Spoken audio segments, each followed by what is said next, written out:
जय गजानन जयतु संस्कृतम. रसास्वाद अन्योक्तींचा या निरूपण मालिकेच्या या नवीन भागामध्ये आपण सर्व संस्कृत आणि संस्कृती प्रेमींचं मनपूर्वक स्वागत. किती मजेदार रचना होती आपल्याकडे. प्राचीन भारतीय संस्कृतच्या अभ्यासाची एक विशिष्ट पद्धती होती, गुरुकुल पद्धती ज्याला आपण म्हणतो. या गुरुकुल पद्धतीमध्ये किंवा पारंपरिक अशा पद्धतीने ज्यांनी अगदी घरामध्ये सुद्धा अभ्यास केला असेल अशा पद्धतीची रचना ज्यांच्या अभ्यासाची आहे त्यांना सुरुवातीला जे काही ग्रंथ अत्यंत अनिवार्य स्वरूपामध्ये मुखोद्गतच करावे लागत होते. कारण आपल्याकडची अभ्यासाची पद्धती जसं म्हटलं ऐकून आहे आणि पाठ करून आहे. लिहिणे हा प्रकार फार नंतर आणखी फार गौण मानला गेलेला होता. कारण लिहून ठेवणे किंवा लिहिलेलं वाचणे हा प्रकार तितका महत्वाचा नाही. जे काय आहे ते स्वतःसिद्ध असलं पाहिजे, मुखोद्गतच असलं पाहिजे. आणि म्हणून सुरुवातीला जे ग्रंथ पाठ करण्यासाठी अनिवार्य स्वरूपात वापरले जात होते त्यातल्या एका ग्रंथाचं नाव आहे अमरकोश. त्या अमरकोशामध्ये काय लिहिलेलं आहे तर एका शब्दाचे विविध पद्धतीचे पर्यायवाची शब्द अशा पद्धतीतला तो कोश आहे. कशा करता सुरुवातीला पाठ करायचा त्याचे दोन कारण होते. एक पहिलं कारण महत्वाचं की बालपणीच आपली बुद्धी पाठांतरासाठी उपयोगी असते. म्हणजे नंतर वय जसं वाढत जातं तसं पाठांतर करणे ही गोष्ट कठीण होत जाते. नसते किंवा होत नाही असातला भाग नाही, पण बालपणी ते जितक्या सहजतेने होतं तितकी सहजता राहत नाही. नंतर विस्मृतीचा शाप आणि न लक्षात राहण्याचा शाप म्हणजे पाठ केलेलं सुद्धा आणि पूर्वी पाठ केलेलं या अर्थाने मी विस्मृती म्हणतोय ती समस्या बऱ्याच प्रमाणात येत असल्यामुळे पाठांतर हे लहानपणी होतं. तेव्हा अर्थ कळत नव्हते भलेही. आपल्याला शालेय जीवन आठवा आपलं 12वा अध्याय 15वा अध्याय 16वा अध्याय पाठ करायला सांगत होते. तेव्हा काही समजत नव्हतं. कशा करता पाठ करायचं याचा अर्थ काय ते कळत नव्हतं. पण आता त्याचे अर्थ कळतात. आता पाठांतर होऊ शकत नाही, अर्थ नंतर कळतील. पहिले पाठ करा म्हणून अमरकोश पाठ केला जायचा. आणि अमरकोशामध्ये वेगवेगळे पर्यायी शब्द, कारण शेवटी दुसरी महत्वाची गोष्ट भाषा समृद्ध व्हायची असेल, तुम्हाला जर भाषिक आनंद घ्यायचा असेल तर त्याचा आरंभ शब्द संपदेच्या वृद्धीपासून होत असतो. जितके शब्द अधिक तुम्हाला ज्ञात तितका लवकर त्या शब्दांच्या मागे असणाऱ्या भूमिकेचा विचार आणि त्यातून प्राप्त होणारा रसास्वाद आपल्याला सहज होत जातो. जर शब्दच नाही कळला तर मग त्याच्या मागची भूमिका नाही कळत. जसा आज आपल्याला एक वेगळा शब्द आहे, पूर्वी याच पद्धतीच्या अनेक गोष्टींचं वर्णन आपण केलं. जो शब्द पाहतोय त्याच्या अनेक पर्यायवाची शब्दांचा विचार आपण केलाय. पण आज एक वेगळा शब्द आपल्या समोर आला, माकंद. आता माकंद म्हणजे काय? सामान्य व्यवहारामध्ये हा शब्द इतर वेळा आपण वापरत नाही, त्याच्यामुळे फारसा कानावर पडलेला असण्याची शक्यता नाही. पण आपल्याला सांगितला माकंद. माकंदाचा अर्थ कुठे आहे किंवा माकंद कशाला म्हणतात? अमरकोशकारांनी त्याच्यावर एक संपूर्ण श्लोकच्या श्लोकच आपल्या समोर दिला.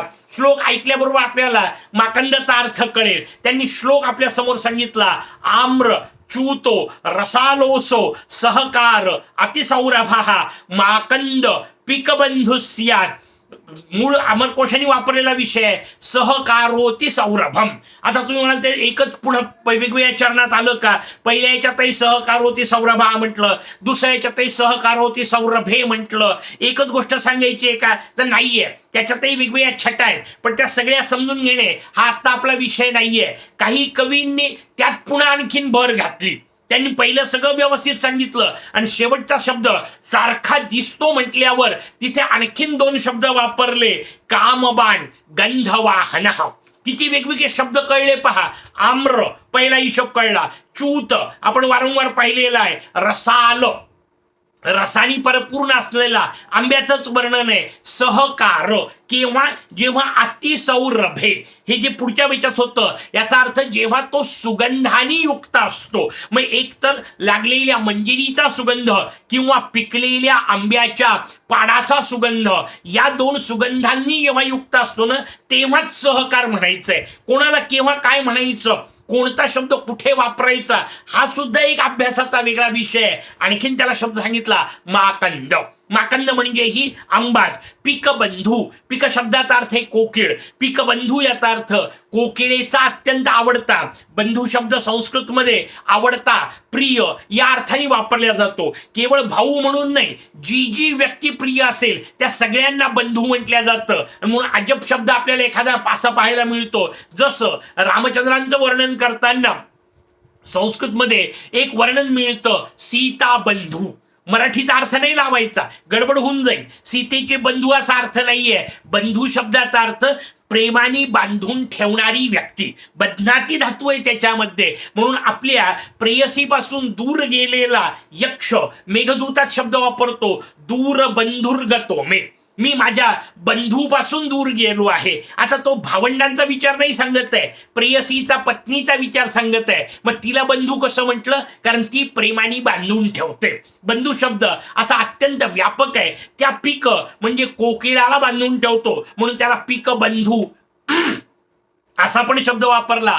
काम बाण, तो कामदेवाचा बाण आहे. आणि गंध वाहन, हा गंध वाहून नेणारा जो वारा आहे तो त्याचा सुगंध घेऊन जातो. असे वेगवेगळे अर्थ वापरले. कशासाठी? केवळ आंब्यासाठी. वेगवेगळ्या शब्दांची रचना आपल्याला सांगितली. त्यातला वैशिष्ट्यपूर्ण शब्द म्हणून पहिल्यांदा त्याच्यावर आपण बोलतोय, माकंद. कसा शब्द तयार झाला? त्याच्यातही पुढे दोन शब्द आहेत, मा आणि कंद.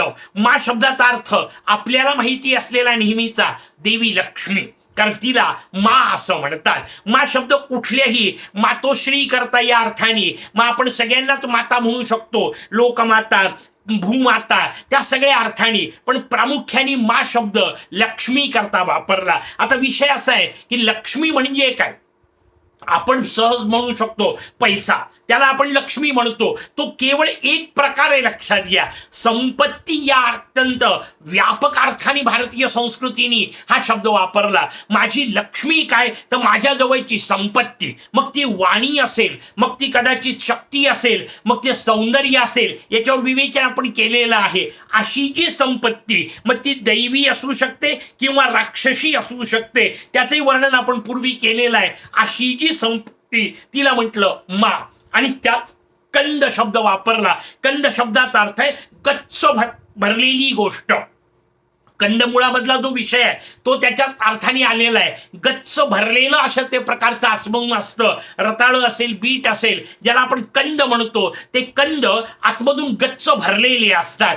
कंद शब्द गच्च भरलेला या अर्थाने. म्हणून आपण आनंद कंद असं भगवंताचं वर्णन करतो. आनंदच आनंद भरलेला आहे, दुसरं काहीच नाहीये, अशी जी अवस्था, त्या आनंद कंद शब्द आपण वापरला. इथे मा कंद शब्द वापरला. याचा अर्थ संपत्तीने गच्च भरलेला. आणि मग संपत्तीने गच्च भरलेला म्हणजे काय?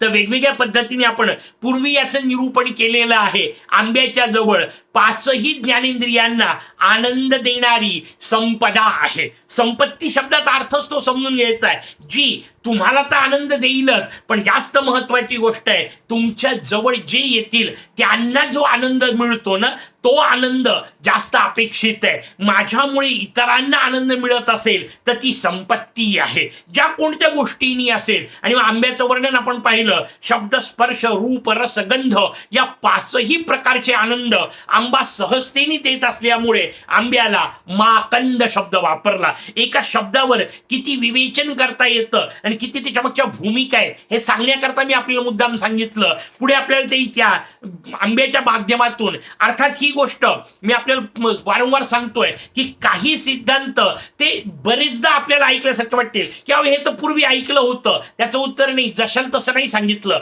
बारकावे त्यातले जे आहेत ना ते समजून घ्या. म्हणजे इथं आपल्यासमोर वर्णन वापरलं, माकंद म्हणजे आंब्याचंच. कसा आंबा? जो भुंग्यांना अत्यंत प्रिय असतो. आता हे वर्णन आपण वारंवार केलेलं आहे ना, नाही असं नाही, पण इथं काय बदल आहे? बारीक बारीक त्या शब्दांमधल्या ज्या छटा आहेत ना त्या समजून घ्यायच्या.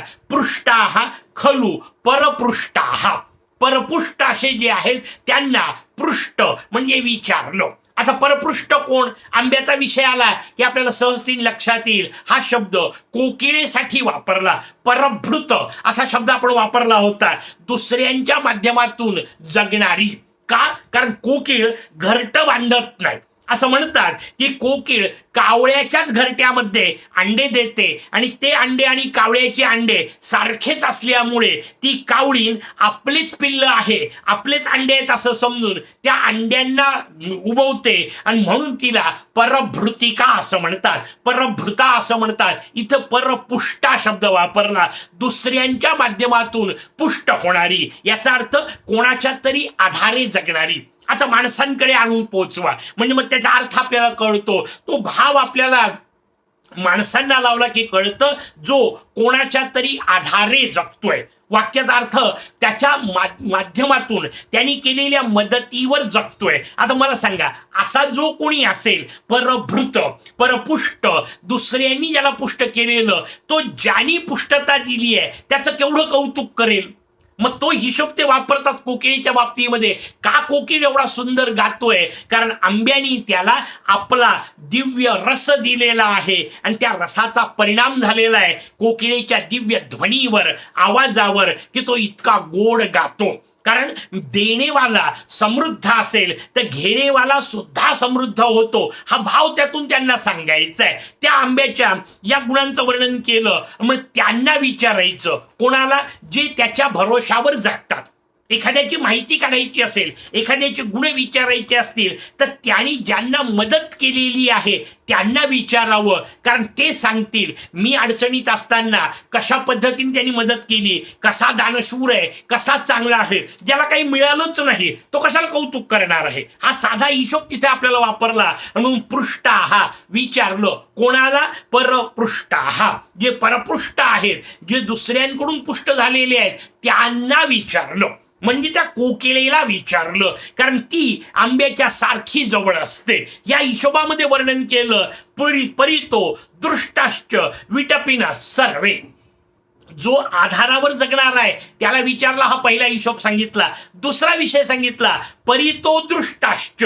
परितो म्हणजे सगळीकडे आजूबाजूला, दृष्ट म्हणजे स्वतः पाहिलं. नुसतं विचारण्यावर नाही विश्वास ठेवला, मी पण पाहिलेलं आहे असा त्यातला पुढचा मजेदार अर्थ. की एकदा बाकीच्यांना विचारलं आणि त्यांनी केवळ सांगितलं म्हणून सांगोवांगीवर विश्वास नाही ठेवला, मी स्वतः ते पाहिलं. आणि पाहणे हा विषय जो आहे तो अधिक परिणामकारक अशा पद्धतीचा आहे, अधिक विश्वासार्ह आहे. तो म्हणतो मी पाहिलं. कुठे पाहिलं? विटपिनाः सर्वे. हे आता प्रश्न पुन्हा तोच विटप शब्दाचा अर्थ वृक्ष. तोच शब्द का वापरला हे चिंतन आपण जेव्हा करत जाऊ ना तेव्हा अधिक अधिक अशा पद्धतीचे त्यातले पैलू उलगडत जातात. नवनवीन प्रकारचे अर्थ आपल्या समोर येतात.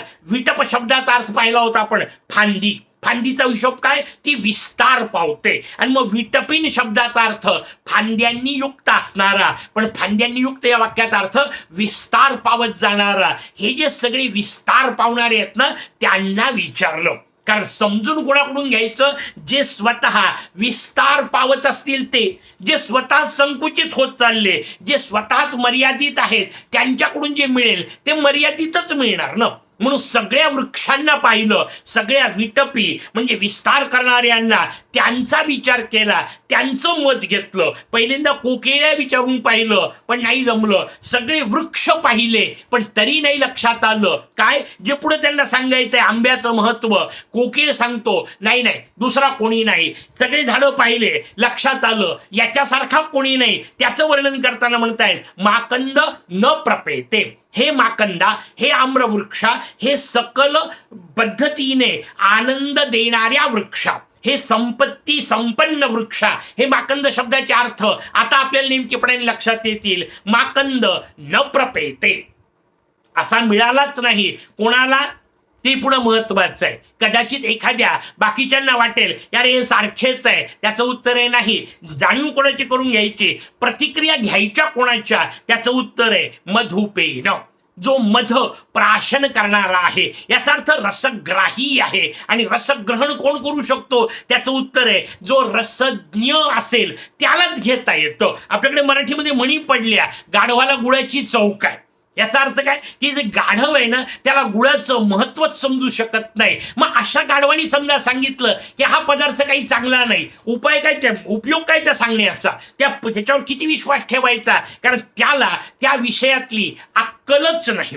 त्याला त्या विषयातलं समजतच नाही, त्याच्याकडून प्रतिक्रिया घ्यायची नसते. प्रतिक्रिया त्याच व्यक्तीकडून घ्यायची ज्याला त्या विषयातलं काही कळतं. हा जो विषय आहे तो वापरकरता त्यांनी मधुप शब्द वापरला की जो मधप्राशन करणारा असेल, आणि मध शब्दाचा अर्थच आहे अत्यंत गहन अशा प्रकारचं त्यातला चांगलाच भाग उचलणे. कारण लक्षात घ्या, आपण वारंवार वर्णनही केलेलं आहे पूर्वी, फूल सुकून जातं पण त्यातून मध जेव्हा ते ग्रहण करते मधमाशी किंवा तो भुंगा, भुंग्यापेक्षा मधमाशी समजून घ्या, कारण भुंगा स्वतः आनंद घेऊन मोकळा तरी होणार आहे. मधमाशी त्या गोळा केलेल्या मकरंदाच्या माध्यमातून मध तयार करते. जे फूल 2 किंवा 3 दिवसात सुकून जायचं त्यापासून तयार झालेला मध मात्र वर्षानुवर्ष टिकतो. हा जो प्रकार आहे तो तिथे समजून घ्यायचा आहे की अत्यंत श्रेष्ठ टिकाऊ का आहे, कारण योग्य आहे. जे चांगल्यातलं चांगलं असतं ते टिकाऊ असतं, जे संस्कार करून तयार केल्या जातं. कारण मधमाशी स्वतःच्या शरीरातल्या स्रावाचा संस्कार त्याच्यावर करते. आणि म्हणून लक्षात घ्या, बिना संस्काराची गोष्ट तितकी टिकाऊ नसते. जेवढे जेवढे संस्कार वाढतील ना तेवढी टिकाऊपणाची गोष्ट वाढत जाते. उदाहरण द्यायचं झालं तर दूध 2-3 दिवसात खराब होतं, दही 8 दिवसात खराब होतं, लोणी महिनाभर चालेल, व्यवस्थित राहतं, त्यानंतर तेही खराब होणार नाही असं नाही. पण त्याला जर आणखीन संस्कारित केलं आणि त्याचं तूप तयार केलं तर वर्षानुवर्ष खराब होत नाही. हा जो भाव आहे ना तो समजून घ्यायचा आहे. आणि म्हणून ते म्हणतात की त्या यांना विचारलं, कोकिळेला विचारलं, तिने पण नाही म्हटलं. सगळे झाडं मी स्वतः पाहिले, तिथेही नाही कळलं. तुझ्यासारखा हे माकंदा कोणीही भेटला नाही. का? कारण तवोपमा जगती, तुझी उपमा ज्याला द्यावी किंवा ज्याची उपमा तुला द्यावी म्हणजे तुझ्यासोबत तुलना करावी. कारण उपमेचा अर्थच आहे समानता असली पाहिजे, तेव्हाच उपमा नावाचा अलंकार सिद्ध होतो. तुला कोणाची उपमा द्यावी किंवा तुझी उपमा कोणाला द्यावी असा एकही दुसरा सापडला नाही. हे त्या मधुपानी सांगितलंय, हे त्या कोकिळेने सांगितलंय, हे सगळ्यांचं मत आहे. जीवन आपलं असं माकंद असावं हे सांगणारे हे सुंदर सुभाषित पुढची अन्योक्ती पुढच्या भागात. तोपर्यंत जयच संस्कृतम.